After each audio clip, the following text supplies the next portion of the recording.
दुनिया के 9वें सबसे अमीर शख्स और शीर्ष उद्योगपति गौतम अडानी लगातार सफलता के शिखर छू रहे हैं। वे कहते हैं, हमारे यहाँ नियम है कि तमाम व्यस्तताओं के बीच भी परिवार के सभी लोग लंच की टेबल पर साथ बैठते हैं। जो भी मुद्दे हों वहीं हल कर लेते हैं। संदेश स्पष्ट है, व्यस्तता जीवन का अंग है, लेकिन परिवार के लिए समय निकालना भी जरूरी है। दैनिक भास्कर ने अडानी से कारोबार से लेकर परिवार की ताकत का भी राज जाना।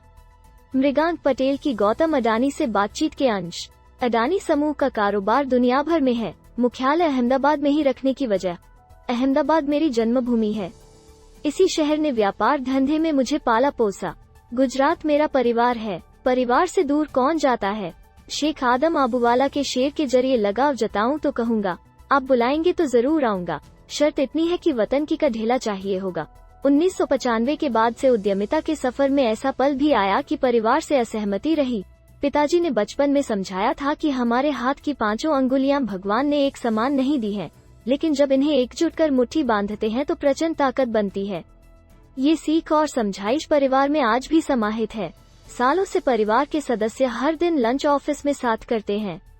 सभी विषयों पर चर्चा से संवाद बना रहता है, लगातार मजबूत होता है। उद्योग संचालन में परिवार किस तरह जुड़ा है। अडानी परिवार प्रोफेशनल्स का मार्गदर्शन करता है। इसके अनुसार प्रोफेशनल्स अच्छा काम कर रहे हैं। फैमिली और प्रोफेशनल्स के बीच अच्छे सहयोग से अडानी समूह का कारोबार चलता है। आपका लक्ष्य ग्रीन एनर्जी, ग्रीन हाइड्रोजन है। आज दुनिया जलवायु परिवर्तन के दुष्प्रभावों का सामना कर रही है। पेरिस कॉन्फ्रेंस में ग्रीन एनर्जी के लिए योजना बनाई गई है। अडानी समूह ने इसमें 2030 तक $70 अरब निवेश का संकल्प किया है। दूसरी बात, भौगोलिक विशेषता के चलते देश में सूर्य की रोशनी प्रचुर मात्रा में है। इसके भरपूर उपयोग के उद्देश्य से हमने क्लीन और ग्रीन एनर्जी सेक्टर में कदम रखा है। हम सोलर एनर्जी और संबद्ध उपकरणों के उत्पादन में भी प्रवेश कर चुके हैं। इन उपकरणों में लगने वाला सिलिका देश में बहुत मात्रा में है। ऐसे में एनर्जी और संबंधित सामग्री आयात करने की जरूरत नहीं पड़ेगी। अडानी परिवार का औद्योगिक क्षेत्र में प्रवेश और विकास कैसे हुआ। राष्ट्र निर्माण की भावना अडानी समूह की नींव में है। एक गुजराती के रूप में साहस के संस्कार हैं ही। साल 1992 में अडानी एक्सपोर्ट नाम से आयात निर्यात के रूप में शुरुआत की। तब एक अंग्रेजी वाक्य दिल को छू गया, ग्रोथ विद गुडनेस। इसी विजन के साथ हम देश के 20 बंदरगाहों के जरिए कारोबार करते थे। 1995 में भारत सरकार ने इंफ्रास्ट्रक्चर सेक्टर में निजी क्षेत्र आकर्षित करने की घोषणा की। मुंद्रा पोर्ट विकसित हुआ और इंफ्रास्ट्रक्चर सेक्टर में समूह का प्रवेश हुआ।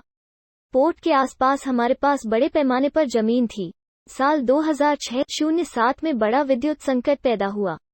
सरकार ने विद्युत कानूनों में संशोधन किए। तब मुंद्रा पोर्ट के पास अडानी पावर प्लांट लगाया। इस तरह पावर सेक्टर में प्रवेश हुआ। 4-5 साल बाद ट्रांसमिशन और डिस्ट्रीब्यूशन का काम भी शुरू किया। इस तरह एनर्जी इंफ्रास्ट्रक्चर सेक्टर में दाखिल हुए।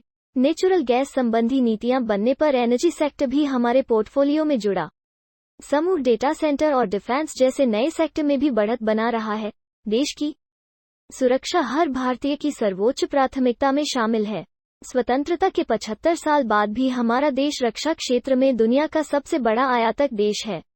इस मामले में भारत आत्मनिर्भर बने और रिसर्च एंड डेवलपमेंट पर ध्यान केंद्रित कर स्वावलंबन की दिशा में आगे बढ़े। इस पद पर योगदान देने के लिए अडानी समूह समर्पित है। अडानी फाउंडेशन का कामकाज।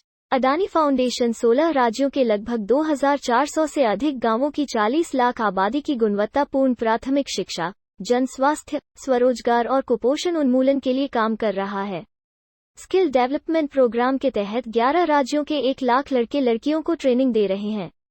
महामारी के समय पैदा हुई ऑक्सीजन तंगी में अडानी फाउंडेशन ने लॉजिस्टिक चैनल के जरिए ऑक्सीजन आयात कर कई राज्यों में ऑक्सीजन आपूर्ति की।